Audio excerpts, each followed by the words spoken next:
Hola BBs and welcome back to my YouTube channel and happy 2021. Maybe you have made a resolution to be more sustainable, more hashtag eco-friendly this year, or maybe you're just looking for some new zero waste swaps. So never fear, because your fave sustainable baddie is here. Do we hate that? I don't know, we're gonna try it out.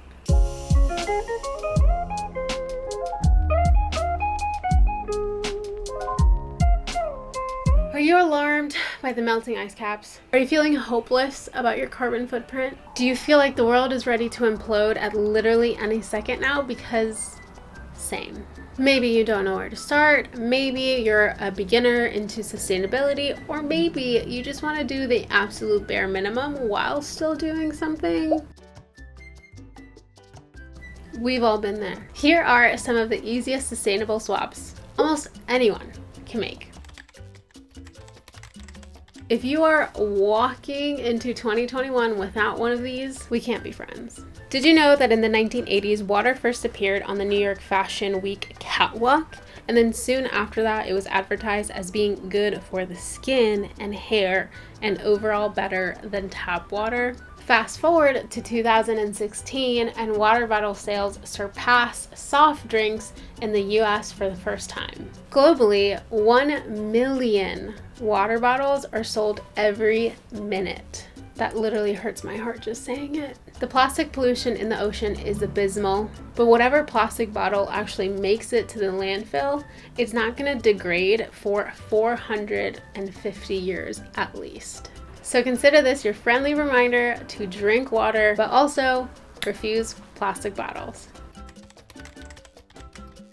I got a safety razor last year for Christmas and it's been the best. I actually cut myself less with this razor than I do with disposable razors. Obviously, the most sustainable thing you can do is not shave at all, but if you do shave, this is the best zero waste swap and one that you'll actually remember to use. It'll save you money in the long run because you'll never have to throw this away. And getting replacement blades is actually incredibly cheap, but they're also aluminum, which makes them easy to recycle. Take that, single-use razors. I bet you already have your reusable bag or tote that you carry around. And if you don't, consider that step one. Step two is investing in reusable produce bags. I love taking these to the grocery store, farmer's market, or my local produce store and loading up on fruits and veggies. I have a sincere hatred for unnecessary plastic, if you couldn't already tell. My biggest tip for produce bags is to make them yourself if you can, but if you are investing in them, make sure that they're not synthetically made and that they are mesh or as see-through as possible. That way it's actually easy to check out once you're done shopping. Switching to a bar soap is actually really easy. First, you can start just switching from your shower gel that is in a plastic bottle to a bar soap. And then once you feel comfortable from there, you can actually look at your entire beauty regimen and see what other things that you currently use can be switched into bar form. I currently use a bar facial cleanser and have really enjoyed it. I just keep it in the shower and use it while I'm in there. Of course, you can opt in for shampoo and conditioner bars, but if you have needy hair like I do, this may not be a super easy transition. The demand for curly hair zero waste products is increasing, so hopefully I will try some of that this year. And if you're feeling super inspired, you can actually even get like a big old hunk of soap for your dishes. It actually is pretty aesthetically pleasing in a kitchen.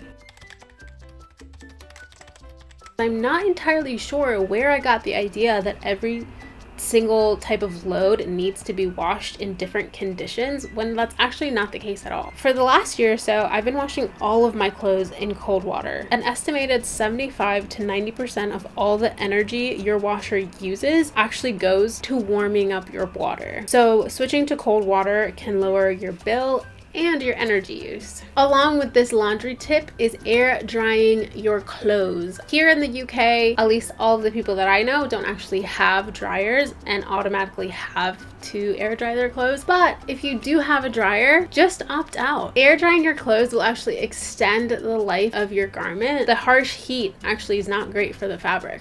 So it's a win-win. If you're not buying things made out of recycled materials, you're not actually recycling at all.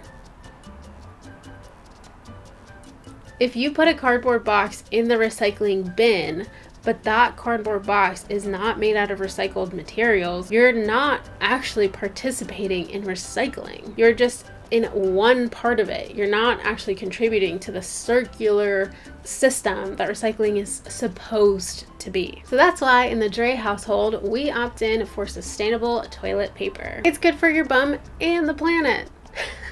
I sound like a podcast commercial. Of course, most toilet paper comes wrapped in plastic, and a majority of it is not sustainably sourced. More than 250,000 trees are chopped down every single day just for toilet paper alone. So it seems like a very small action, but it actually goes a really long way.